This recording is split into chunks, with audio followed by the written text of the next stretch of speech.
Hey, welcome to Guidepost 9. We are talking about the sticky topic of self-doubt.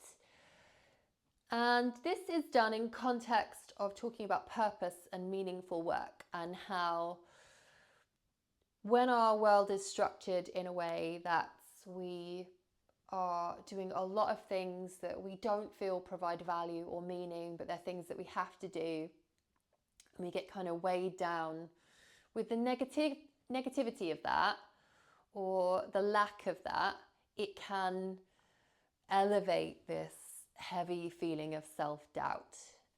And I think my personal view on this is because there is a narrative out there that your meaning and your purpose has to be done in a certain way. And that's when self-doubt becomes a complete bitch in that sense, in that it is what is there when we think we have to do something in a certain way. Because your purpose and your passion and your meaning does not have to be your job. So there's not always this thing out there that says, "Oh, you're nailing it if the job that you do is your passion and your purpose and you're paying your bills because of it." Yeah, that's great if you are, but in reality, not everyone does, and it takes years to get there. If for those that do, for others not so much. But it depends on what your priorities are. It depends on what happens in your life. To take it out of the context that it has to be your job, we have to pay our bills, we have responsibilities and stuff like that, sure. But we can provide meaning and purpose in so many ways. So many ways. When I was 40 and I was burnt out and I had quit my job and I knew I had to look for another job, finding a job in a completely new sector was almost impossible at that point because I had bills to pay. So I knew I had to take a job in the same sector that allowed me a little bit of space and time to think about what else it was I might do. And I did do retraining. I trained as a yoga teacher, and that was great. And I balanced a bill-paying job with teaching at something which helped me a huge amount, and therefore I wanted to use it to help other people. Later, that transferred into, actually, I've learned all this stuff about stress and trauma, and I want to use it to help people again, but in a different way. So I launched charity yoga for the front line.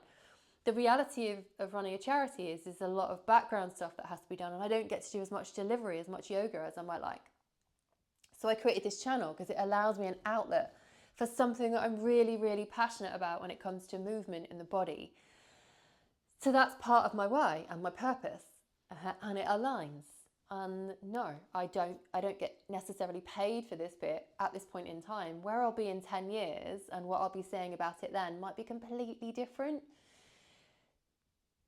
But the more we don't do things that are aligned, the louder the voice of self-doubt kind of gets. It's like a gremlin that sits under the surface. So take a breath. Settle in with me for just a moment. Sigh it out. And consider what you are doing. Whether it's within your work sphere, your home sphere, or something else. Write down everything that you are doing. Write down everything that you could do, and maybe write down everything that you want to do, and then look at where you are maybe achieving it, where you could do it more, and if you're not, what could you do about it?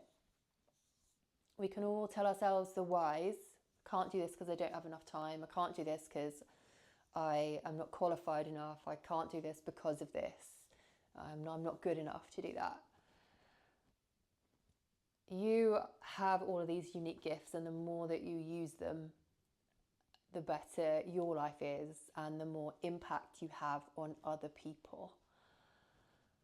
Today I want to talk about a movement why, because the body and movement are things that I'm passionate about. We're moving into our practice in just a moment where I'm going to share some of my whys with you.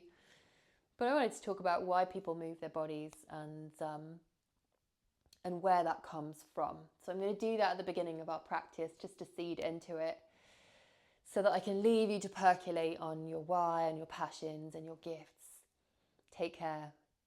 and I will see you in our practice.